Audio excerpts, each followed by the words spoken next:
Dans cette vidéo, on va tout simplement parler du Maroc contre le Sierra Leone, pardon, je confonds toujours, contre les Comores. Alors, on va essayer d'analyser un petit peu la tactique que peut et pourra utiliser le coach Vahid dans ce match. Et on va aussi voir un petit peu tout simplement les joueurs qui seront titulaires à mon avis.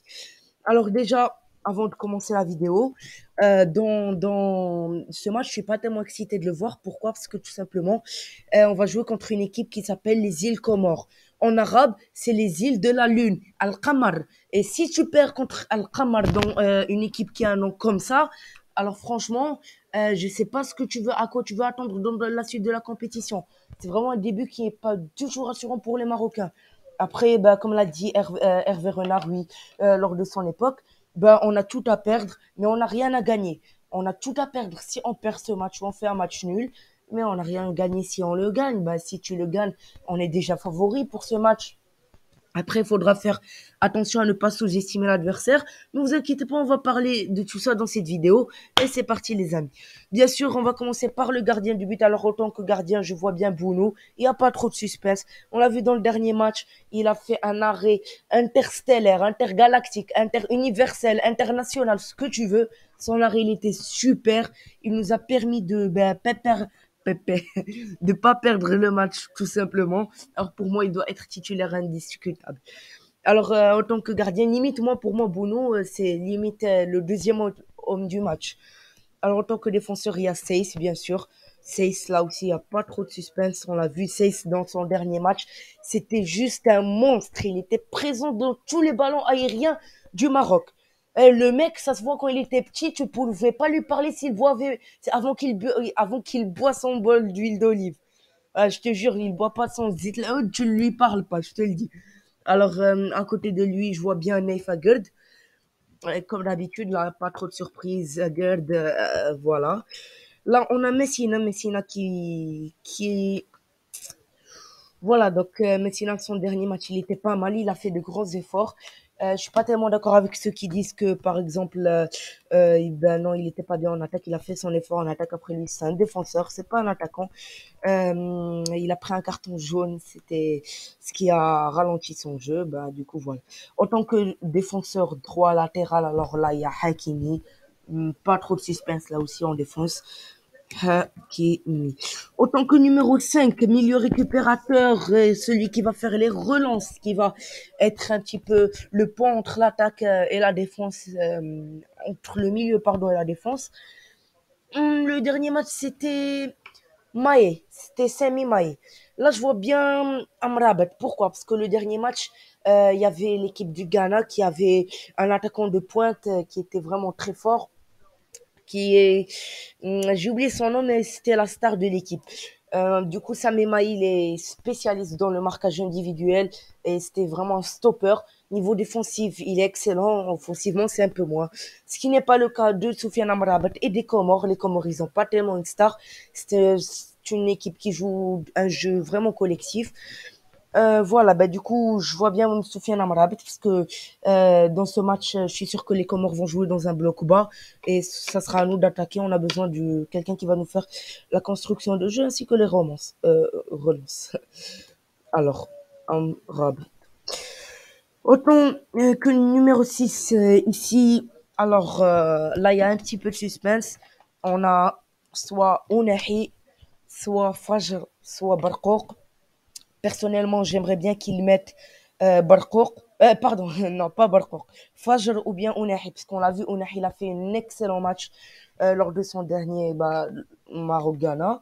Du coup, je vois bien Ounahi ou Fajr. Donc là, il a le choix, l'entraîneur. Alors, Ounahi.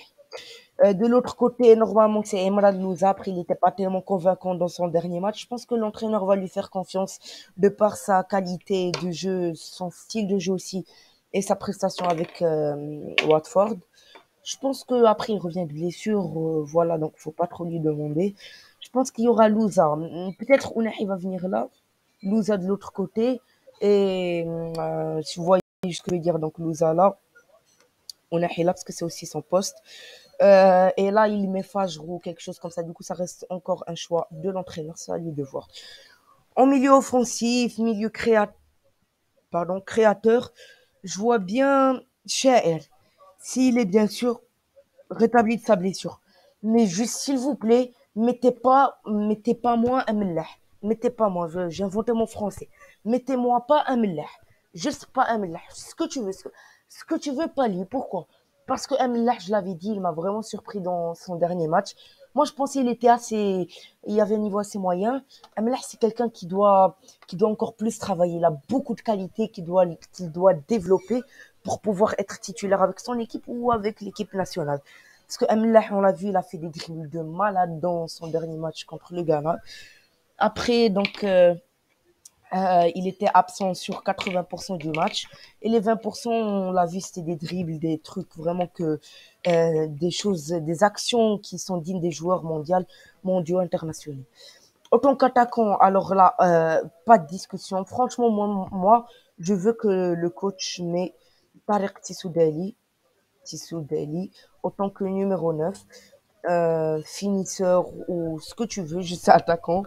Et à ses côtés, je vois bien Ayoub El Kaabi ou bien Ryan Mahi. Pas Youssef N'Seb, parce que je pense pas qu'il est tellement prêt.